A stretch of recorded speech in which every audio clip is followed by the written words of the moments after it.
Hello दोस्तों, नमस्कार। कैसे हैं आप सब अच्छा, सब कुशल मंगल चल रहा है। केबीएस पेपर की तैयारी चल रही है, बहुत जरूरी है क्योंकि जहां तक देखने में आ रहा है इसका पेपर जल्दी करवाया जाएगा, क्योंकि सभी पेपर लगातार जल्दी जल्दी हो रहे हैं। इसी पॉइंट ऑफ व्यू से इसका इस पेपर का को भी जल्दी, यानी फरवरी के लास्ट या मार्च के फर्स्ट में इसके होने के चांसेस बढ़ रहे हैं।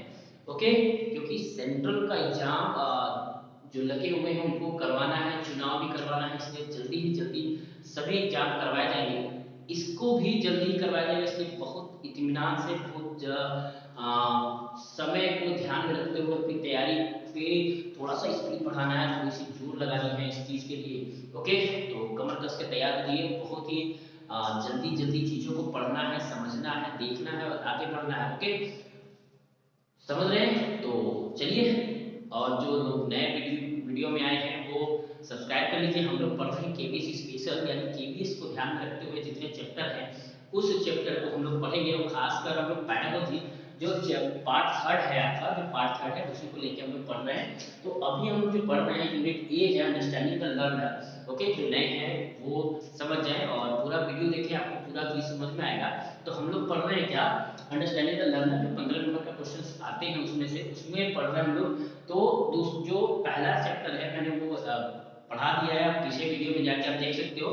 तो उसको मैंने अपने डिटेल में आपको बताया है। उसके बाद सेकेंड जो स्टार्ट किया है, डोमेन्स ऑफ डेवलपमेंट, उसमें हमने स्टेजेस के बारे में बता दिया है। आज हम लोग स्टेज के अंदर में जो एक एक पॉइंट ऑफ व्यू से है, उसके सोशल, उसके बैकग्राउंड, उसका फिजिकल, ये जो डेवलपमेंट देखना है, कॉग्निटिव डेवलपमेंट देखना है, मेंटल डेवलपमेंट देखना है, उसके अंतर्गत हम आज जो पढ़ेंगे वो पढ़ेंगे सहस्त्रावस्था के बारे में। ओके, तो धीरे धीरे हम लोग चलेंगे, पॉइंट टू पॉइंट चलेंगे। एक एक चीज आपको एक्सप्लेन किया जाएगा, कहीं से कुछ भी छोड़ा नहीं जाएगा। आप खुद ही देखिए, खुद ही समझिए, खुद ही देखने का प्रयास करिए कि क्या हो रहा है, क्या नहीं हो रहा, आप निर्णय लीजिए।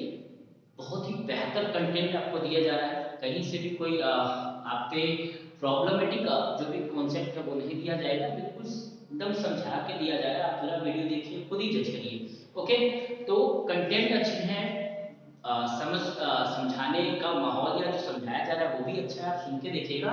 जो भी आपको समझ में आ रहा है वो आप कमेंट करके भी बता सकते हैं, कुछ सही करने के लिए या कुछ अच्छा हो गया उसके लिए भी आपका प्रोत्साहन बहुत ही मायने रखता है, हमारे लिए भी, किसी टीचर के लिए भी। ओके, तो हम लोग जो पढ़ रहे हैं यहाँ पे, हम लोग डोमेन्स पढ़े, डोमेन्स ऑफ डेवलपमेंट पढ़ रहे हैं। डोमेन्स ऑफ डेवलपमेंट में आप अगर सभी लोग सिलेबस देखा ही है, तो इसके अंतर्गत हम लोग पढ़ेंगे कि कॉग्निटिव डेवलपमेंट कैसा है, उसका फिजिकल डेवलपमेंट क्या है, उसका मोरल डेवलपमेंट क्या है, और सब चीज।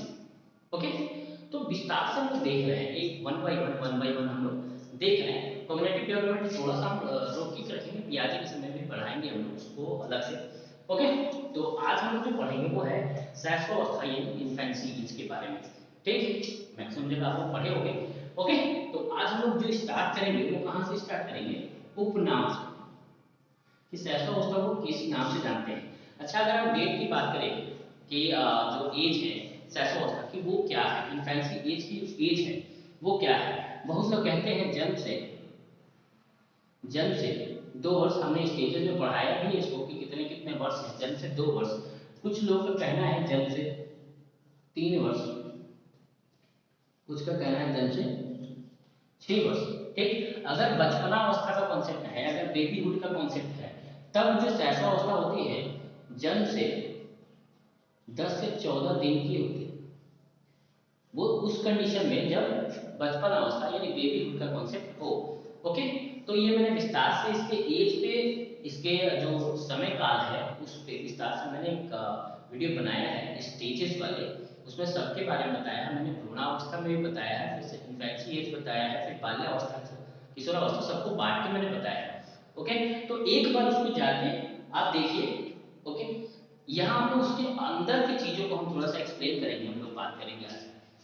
तो हम लोग बात करते हैं उपनाम के बारे में। तो उपनाम और क्या क्या कहते हैं इसको, तो सीखने का आदर्श काल कहा जाता है। क्या कहा जाता है, सीखने का आदर्श काल। ठीक है, सीखने का आदर्श काल। पेन पेंसिल लेके आप लोग आराम से बैठिए और देखते चलिए, लिखते चलिए। ठीक, जो कॉन्सेप्ट चीज़ें हैं, जो लर्निंग वाली प्रोसेस है, उसको आराम से लिखते भी चलिए, साथ साथ में नोट्स बनाते चलिए, आपके लिए बेहतर होगा, बेनिफिट होगा। ओके, समझने के लिए भी बहुत अच्छा होगा। लास्ट में हम पूरा जब यूनिट ए एंड करेंगे तो हम यूनिट ए से रिलेटेड जितने भी क्वेश्चन केवीएस में आए हुए हैं या इससे रिलेटेड क्वेश्चन आ सकते हैं वो मैं आपको कराऊंगा। ओके, तो चलिए, सीखने का आदर्श काल अगर हम बात में किसने कहा, तो ये कहा वैलेंटाइन ने। किसने कहा? वैलेंटाइन ने। ओके, याद रहेगा किसने कहा? वैलेंटाइन ने। ठीक है। दूसरा, जीवन का महत्वपूर्ण काल। जीवन का महत्वपूर्ण काल, ठीक है, क्या कहा गया? जीवन का महत्वपूर्ण काल कहा गया। किसने कहा? न्यूटन ने। किसने कहा? न्यूटन ने कहा कि शैशवावस्था क्या है? जीवन का महत्वपूर्ण काल है। ओके, महत्वपूर्ण काल किसने कहा? न्यूटन ने। ओके, दूसरा है बालक का निर्माण काल। बालक का निर्माण काल। ओके, बालक का निर्माण काल शैशवावस्था को किसने बताया है? तो ये बताया है वैलेंटाइन ने। ओके, किसने बताया? वैलेंटाइन ने बालक का निर्माण काल बताया, सीखने का आदर्श काल बताया है। ओके, और जीवन का महत्वपूर्ण काल किसने बताया? न्यूमैन ने। ओके, नेक्स्ट है भावी जीवन का आधार। भावी जीवन का आधार, तो भावी जीवन का आधार जो शैशवावस्था को बताया वो किसने बताया? फ्रायड ने। ओके, किसने बताया? फ्रायड ने बताया। याद रहेगा, सीखने का आदर्श काल वैलेंटाइन, जीवन का महत्वपूर्ण काल न्यूमैन, बालक का निर्माण काल वैलेंटाइन और भावी जीवन का आधार किसने बताया है? फ्रायड ने बताया। ओके, इसी तरह इसको खतरनाक अवस्था रोग भी कहते हैं। क्या कहते हैं? खतरनाक अवस्था रोग, क्योंकि बहुत ही क्रिटिकल समय होता है ये। तुरंत बच्चे में बीमारियां होती हैं, क्लाइमेट चेंज होता है, वेदर चेंज होता है, उसका तुरंत असर होता है बच्चे पे। तो बहुत ही अगर कहें तो बहुत ही डेंजरस एज है ये। तुरंत बच्चों को इन्फेक्शन होता है, तुरंत बच्चों को बीमारियां होती हैं, तुरंत क्लाइमेट का असर होता है, वेदर का असर होता है, तमाम चीजों को का असर होता है यहाँ पे बच्चों को। तो इसीलिए इसको क्या कहते हैं? खतरनाक अवस्था रोग। ओके, इतना समझ में आया।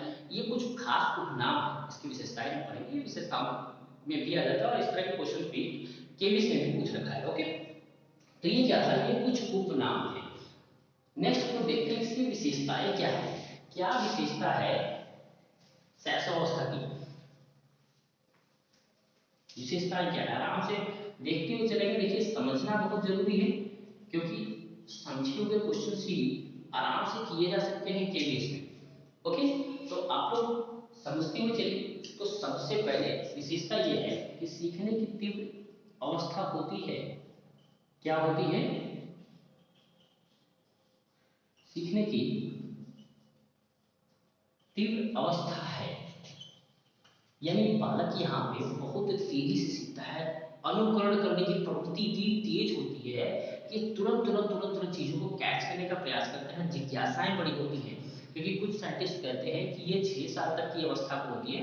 तो हम पूर्व बाल्य अवस्था में भी पढ़ेंगे, वहां पे अनुकरण करने की प्रवृत्ति होती है। तो शैशवावस्था को कुछ साइंटिस्ट कहते हैं कि 6 साल तक की स्थिति होती है। इसीलिए यहाँ पे भी हम सीखने की तीव्र अवस्था होती है। बहुत जल्दी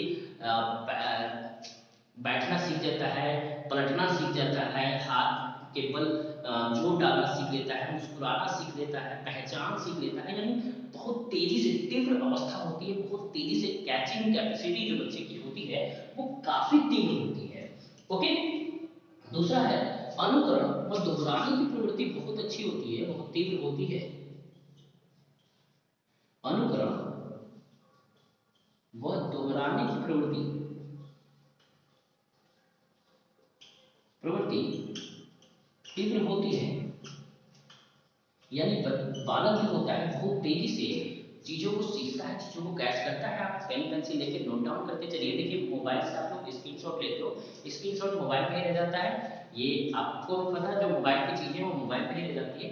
तो सबसे जरूरी चीज है उसको कॉपी में ले आए, लिखेंगे तो चीजें याद होगी, साथ साथ में सुनेंगे तो। ओके, तो हम लोग पॉइंट वाइज पॉइंट देख रहे हैं। तो अनुकरण और दोहराने की प्रवृत्ति क्या होती है? काफी तीव्र होती है, जिसकी वजह से ये सीखते बहुत जल्दी हैं बच्चे। बहुत जल्दी चीजों को कैच करते हैं क्योंकि वो देखती हैं। ठीक है, हम लोग बच्चों को लेते हैं वो बड़ा तो बोलते हैं ना बड़ा बड़ा मुंह खोल के ये मेरा बाबू, तो क्या होता है ये देख रहा होता है मुंह से। ओके, तो ये क्या है, वो अनुकरण करता है, चीजों को दोहराता है, फिर कोशिश करता है दोहराने की, दोहराना है वो अलग बात है, फिर सीखता चलता है। ओके, तीसरा है शारीरिक परिवर्तन बहुत तीव्र होता है। जो शारीरिक वृद्धि है तीव्र होती है ना, क्योंकि बच्चा जब अगर पैदा होता है वहां उस समय देखिए बच्चा एकदम छोटा सा होता है, आँख नाक कान मुंह सब एक ही जगह पे छोटे से में भरा होता है, लेकिन धीरे धीरे धीरे धीरे बहुत तेजी से बढ़ रहा होता है, बहुत तेजी से उसके शरीर बढ़ रहे होते हैं, बहुत तेजी से उसकी ग्रोथ हो रहा होता है। तो याद रखिए पूरे जीवन काल में सबसे तीव्र ग्रोथ अगर बात करें तो तीव्र ग्रोथ जो होता है वो शैशवावस्था में होता है, लेकिन अगर तीव्र विकास की बात करें, तीव्र शारीरिक विकास की, तो वो होता है किशोरावस्था में।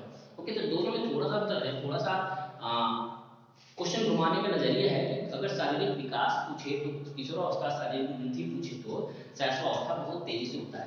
तो शारीरिक वृद्धि अगर देखें तो सबसे जो तेज होता है वो कहाँ होता है, यहीं पे होता है।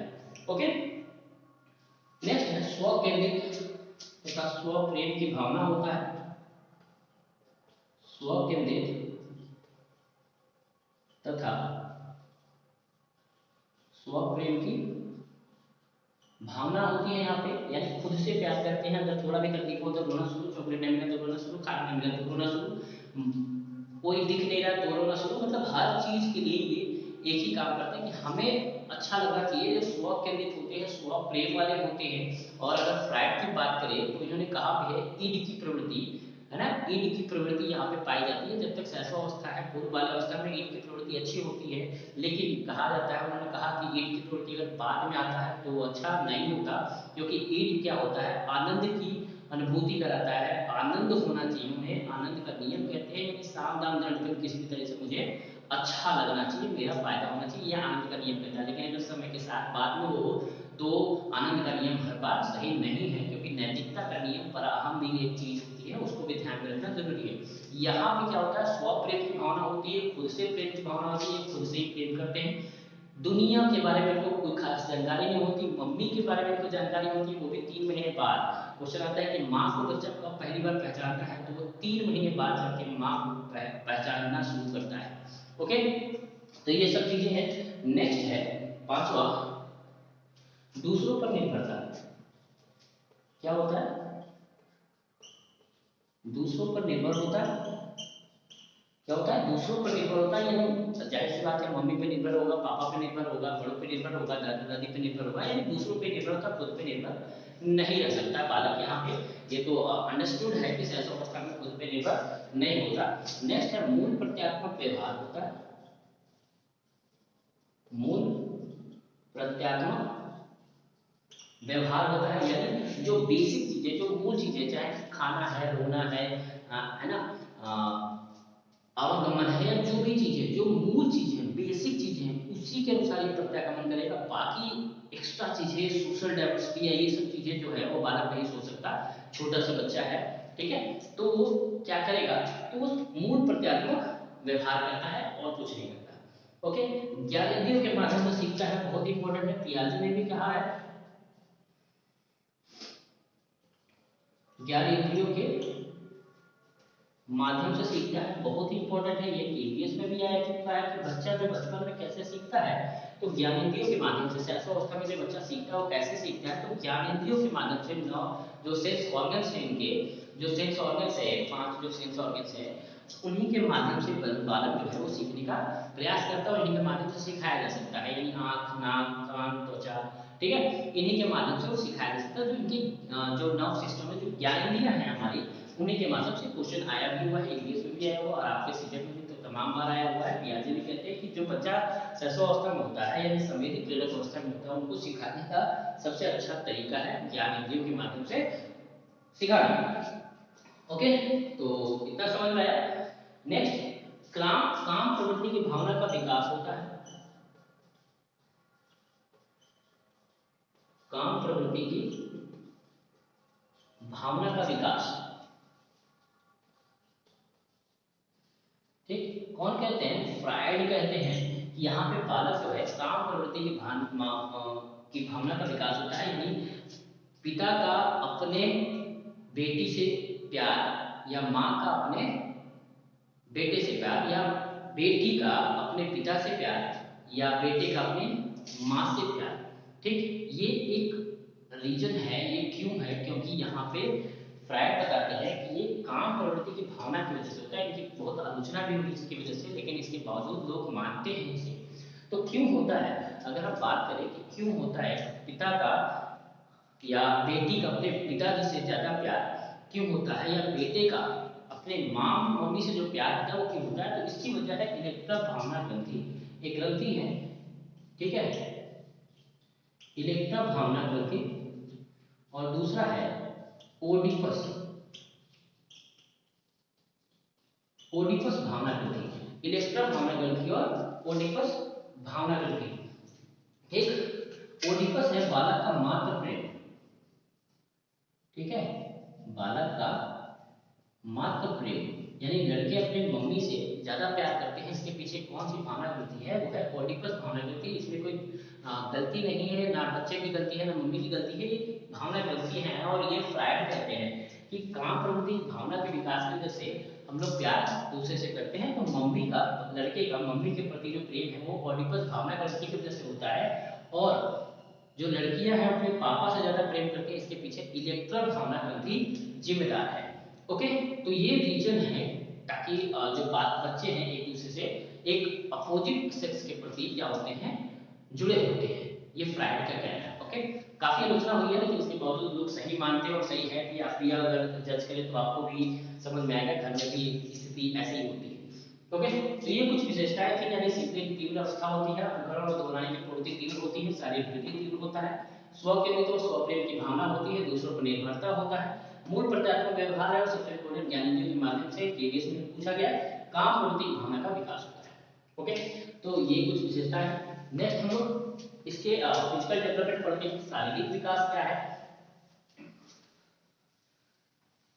शारीरिक विकास कैसा होता है बच्चे का, फिजिकल डेवलपमेंट जो हम लोग यहाँ देखिए डोमेन पढ़ रहे हैं, और इसके अंतर्गत फिजिकल डेवलपमेंट से लेके हर चीज को पढ़ना है। ओके, तो एक एक एज के अकॉर्डिंग उनके सारे डोमेन या सारी चीजों के बारे में हमें समझना है।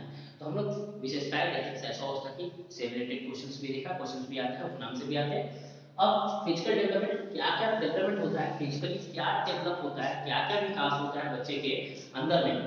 तो अगर बात करें जन्म के समय बच्चे का जो वेट होता है, जो भार होता है 7.5 पौंड का होता है। ठीक, ये देखिए, ये हम लोग जो पढ़ रहे हैं वो एक एवरेज लेके चलता है, कोई ज्यादा भी होता है, कोई कम भी होता है, कोई कम बहुत ज्यादा हो सकता है या बहुत कम भी हो सकता है, ऐसे कोई दो राय नहीं। लेकिन हम लोग जो पढ़ रहे हैं एक्चुअली में एक एवरेज एक डेटा लिया गया है, उसके साथ में लिया गया है। तो जन्म के समय जो बच्चे का वजन होता है 7.5 पौंड का होता है, या 3.17 ग्राम का होता है। ठीक है, 3 किलो 17 ग्राम, 3.17 ग्राम का होता है जन्म के समय जब बालक होता है उस वक्त। ठीक है, अगर हम लंबाई की बात करें, बालक की लंबाई जो होती है वो 20 इंच की होती है। वहीं अगर बालिका की लंबाई देखें तो 19.5 इंच 19.5 इंच की होती है, यानी लड़के की लंबाई होती है 20 इंच की होती है, और लड़कियों की लंबाई होती है 19.5 इंच की होती है। ओके, ये ध्यान रखिएगा, ये थोड़ी सी चीजें हैं। बोन्स की बात करें, हड्डियों की बात करें, ठीक है, हड्डियों की बात करें तो हड्डियां जो होती है 300 होती है, उसके बाद 270 होती है, और लास्ट में 206 जो हम लोग के अंदर में भी है, 206 हड्डियां हैं। तो शुरुआत में 300 हड्डियां होती है, फिर धीरे धीरे 270 होती है, और लास्ट में कितना आ जाता है, लास्ट में आता है हमारे पास 206 हड्डियां। ओके, चलिए नेक्स्ट, मस्तिष्क का भार।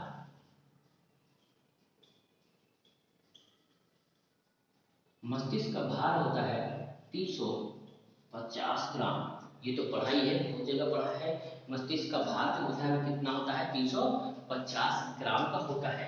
उसके बाद अगर हम दांत की बात करें, अस्थाई दांत यानी मिल्क टीथ, मिल्क टीथ जो होता है वो 20 होता है। कितना होता है? 20 होता है। ये फिजिकल डेवलपमेंट है किसके? बच्चे का।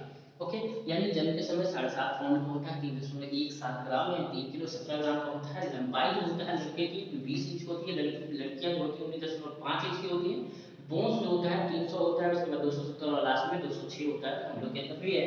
मस्तिष्क का भाग 350 ग्राम और अस्थायी दांत जो मिल्क टीथ होते हैं वो कितने होते हैं? 20 होते हैं। ये हमारा शारीरिक विकास होता है, बच्चे के शारीरिक विकास होता है, जिससे बच्चा का डेवलप करता है, फिजिकल डेवलपमेंट होता है। ओके, तो ये किसका था? शैशवावस्था का शारीरिक विकास है। नेक्स्ट हम लोग देखते हैं भाषा विकास। क्या शैशवावस्था में कोई भाषा विकास भी होता है क्या? शैशवावस्था में क्या कोई भाषा विकास होता है क्या?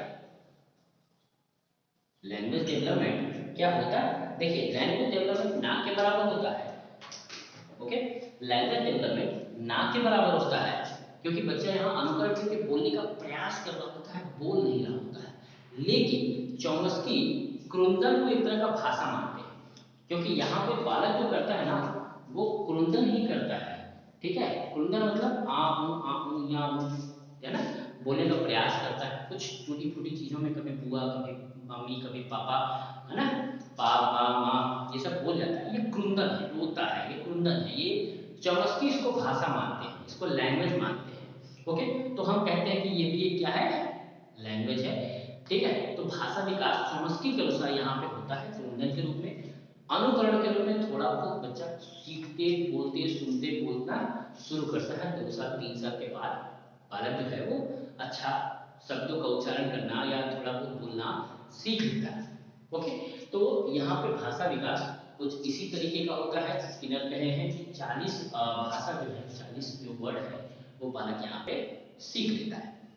ओके, कौन कहते हैं? स्किनर कहते हैं। यहाँ पे 40 शब्द बच्चा सीखता है, और 40 बहुत नामुमकिन ना, जो मामूली सी चीज होती है वो भी लास्ट शैशवावस्था खत्म होने के कगार पर होता है। तो उस वक्त बच्चा जो सीख रहा होता है, ऐसे मम्मी पापा दादा दादी चाचा चाची मामा मम्मी, इस तरीके कुछ कॉन्सेप्ट बच्चा जो है वो सीख लेता है। हो गया। क्वेश्चन आया था कि बालक जो होता है वो सबसे पहले किस पे अपना जो देखने का नजरिया होता है या जो चीज केंद्रित होता है, यानी बालक सबसे पहले किस पे केंद्रित करता है? ठीक है, ध्वनि पे, साउंड पे, मतलब ध्वनि साउंड एक ही है, ध्वनि पे, प्रकाश पे, कलर पे, या सभी पे। तो इसमें जो सबसे सही चीज है वो क्या है? प्रकाश पे। प्रकाश पे बालक जो है वो सबसे तेज नजर में देखता है, यानी सबसे पहले जो देखना शुरू करता है वो यही है। ओके, तो क्रोधन एक तरह का क्या है? भाषा है। ओके, नेक्स्ट सामाजिक विकास। सामाजिक विकास जो होता है, सामाजिक विकास,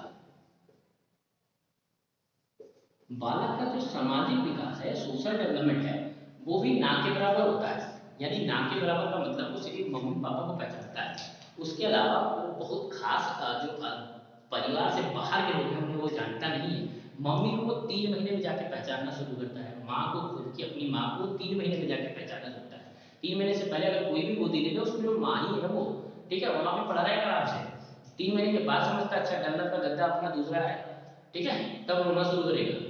3 महीने तक के बाद वो अपनी माँ को पहचानना शुरू करता है। 6 महीने के बाद वो अपने पिता को पहचानना शुरू करता है, जो लाइट है उसको देखना शुरू करता है। ओके, तो इस तरीके से ये सब जानना शुरू करता है।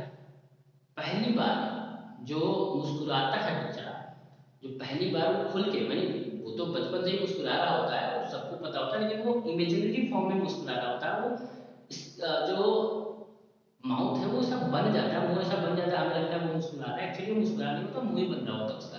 ठीक, लेकिन एक्चुअली में जब वो मुस्कुराता है, पहली बार जब मुस्कुराता है वो होता है 2 महीने के बाद। ओके, 2 महीने के बाद पहली बार बच्चा मुस्कुराना सीखता है, पल के झपकाना सीखता है। तो ये सब सीख रहा होता है, वो भी देख देख के सीख रहा होता है। अगर कोई हंस रहा होता है तो ही देख के सीखेगा वो। तो 2 महीने के बाद वो सीखना शुरू करता है। इस तरह के सामाजिक विकास हो रहा होता है उसका, बातचीत करने वाला विकास हो रहा होता है। ओके, तो ये इस कंडीशन से शैशवावस्था में धीरे धीरे धीरे धीरे चीजें बढ़ रही होती हैं, धीरे धीरे बच्चा जो है वो सीख रहा होता है। ओके, बात समझ में आ रहा है? तो इस तरीके से उसका सामाजिक विकास होता है। सामाजिक विकास जो होता है वो सिर्फ पारिवारिक होता है। ओके, पारिवारिक होता है और किसी के अकॉर्डिंग नहीं होता, सिर्फ फैमिली के अकॉर्डिंग, खासकर मम्मी पापा के साथ या परिवार के साथ ही उसका आगे का जो विकास होता है, सामाजिक विकास होता है, वो इसी तरह से होता है। पूर्व वाले अवस्था में पारिवारिक ही होता है। ओके, तो इतना समझ आए। मानसिक विकास की बात करें अगर हम लोग, मानसिक विकास की बात करें तो मानसिक विकास में बहुत तीव्र नहीं होता, लेकिन फ्रायड ने कहा है कि 5 वर्ष तक की अवस्था में मानसिक विकास पूर्ण हो जाता है। 5 वर्ष की अवस्था के बालकों का मानसिक विकास पूर्ण हो जाता है। ओके, तो हम लोग जो सिगमंड फ्रायड है वो कहते हैं 5 वर्ष की अवस्था में बालकों का जो मानसिक विकास में पूर्ण हो जाता है। ये प्रारंभिक बाल्यावस्था के भी कॉन्सेप्ट है। यहाँ पे भी लोग कह देते हैं, क्योंकि कुछ लोग मानते हैं 6 साल तक शैशवावस्था ही चलता है। ओके, तो शैशवावस्था को अगर जो मान्यता है वो 0 से 2 साल की है, जन्म से 2 साल के लिए। तो मानसिक विकास अगर हम 2 साल तक के लिए देखें तो कुछ खास नहीं होता, ना के बराबर होता है। थोड़ा बहुत ही जानकारी होती है, थोड़ी बहुत चीजें होती हैं। बॉटल के बारे में जानता है, नींद के बारे में जानता है, वो भी बड़े लेवल की चीजों के बारे में जानता है, छोटी चीजों के बारे में वो नहीं जानता। ओके, यानी उसको रंग पहचानने में भी 5 महीने लग जाते हैं, सॉरी 5 साल लग जाते हैं। रंग पहचान जो प्राथमिक कलर है, हमारा जो प्राइमरी कलर है, उसको पहचानने में उसे 5 साल लग जाता है कि हमारा प्राइमरी कलर है कौन कौन सा। ओके, तो 5 साल की अवस्था में जाके उसको प्राइमरी कलर पहचान जाता है। कलर के बारे में नहीं, वो साइज के बारे में पहचानता है कि कौन बड़ा है कौन छोटा है। ओके, तो इस सब का कॉन्सेप्ट जो होता है वो होता है मानसिक विकास में। तो धीरे धीरे धीरे धीरे बालक पारिवारिक होता है और धीरे धीरे चीजों को समझना शुरू करता है।